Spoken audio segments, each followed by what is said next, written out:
Hello, I'm back again with another short segment. I had some questions as to why I did not talk more about Josephus, especially his testimony of Jesus in Book 18, Chapter 3 of Antiquities of the Jews. And there was a very good reason why I didn't do that, and we'll discuss that very quickly here. Josephus was a Jewish general who fought against Rome during the revolt against Rome.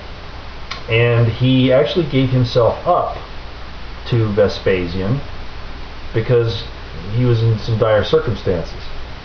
Now, Vespasian didn't kill him. And why didn't he do that? Two reasons. One was because, and I want you to remember this, is going to become very important in a few minutes when we bring this back up.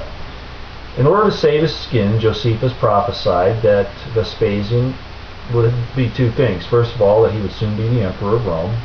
And secondly, that he was the promised Jewish Messiah, the Messiah that's talked about in the Torah in the Old Testament.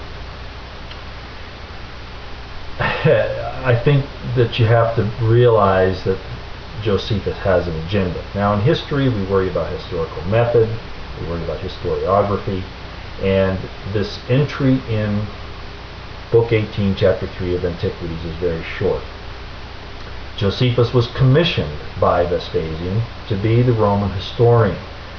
So he's going to write things according to his instructions from the Romans. So we look at this Testimonium and we see that it's wedged between two other subjects, and this little Testimonium is very short. There's no meat to it. There's no historical significance. Josephus was a very meticulous, detailed historian. Did he really write something like this? And if he did so, why? Because there's no information there. It's very, very questionable. The first couple of paragraphs prior to the Testimonium are about Pilate and about his taking the sacred money of the temple and using it to build an aqueduct and bringing the standards and medicines of Caesar into Jerusalem, things that would have really upset the Jews. And the paragraph after the Testimonium is basically about an adulterous affair between a man by the name of Mundus, very interesting name, Paulina, another very interesting name, and Saturninus, who is the husband of Paulina. This is a very interesting entry in and of itself. But the real point is all the detail that's in these entries, all through Josephus. And then we go back to the Testimonium, and it's very short, with no meat to it at all, nothing of any real historical value. Josephus was much more of a good historian than that. Now, let's just say that Josephus, and I'm not saying that he wrote this, I personally believe that it was inserted because in about the 2nd and 3rd centuries, because in all the early manuscripts that we have of Josephus, the Testimonium is in there, but all the original manuscripts are gone. So I think a lot of historians suspect that the Testimonium was added by an editor later, possibly Epiphanius. We're really not sure, and he would be a good candidate. But be that as it may, there's some other factors that we need to talk about. If Jesus was the Messiah, if he's going to call, if Josephus is going to call Jesus the Christ, and Christ is the Greek word for the Hebrew Messiah, then he had just called Vespasian that 25 years earlier. Did he suddenly have a change of heart? Did he forget what he said? Did he have a testimony that now there's something to this Christianity movement? I don't think so. Let me put you back in the 1st century and show you what's really going on here. Remember in the last video I said that the Christian martyrs of the first couple of centuries were actually Jewish messianists? The reason why Rome went after the Christians wasn't because of the Sermon on the Mount. It wasn't because of the manger scene or any of that. The word Mashiach, Messiah, in Hebrew means basically a crowned prince. Going to be king, going to take over the throne. And that's how it was viewed by the Romans. It wasn't the Savior of the world concept that we have today. That wasn't it at all.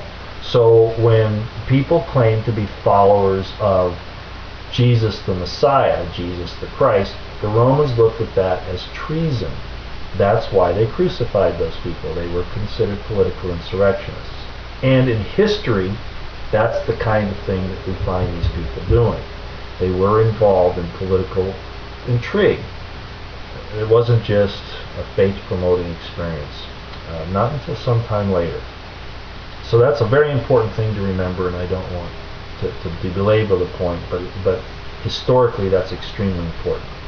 So another thing that we want to consider is that Josephus wrote the wars in 75 AD, the wars of the Jews. He didn't mention anything about Jesus then.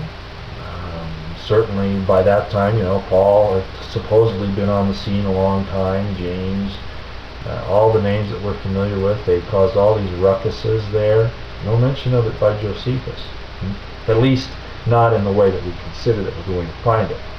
We don't find these pacifist early Christians in Josephus. What we see are militants, military activities, insurrection, that kind of thing.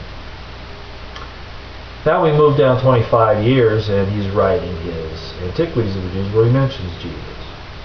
Why did he suddenly do that? What is his impetus for putting that in there, if in fact he did, if it wasn't inserted by someone else later?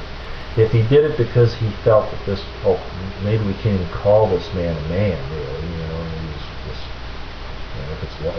his words were, if it even be lawful to call him a man. So here we have Josephus possibly thinking this is the Jewish Messiah, and you think he would have dealt a paragraph about it? This pacifist Jewish Messiah that we've all come to know? No, I don't think so. No, something else is going on there. Well, I won't belabor the point now, but I wanted to bring all that out. I hope that was of some interest to you. We can go into some other details later. Thanks again for coming.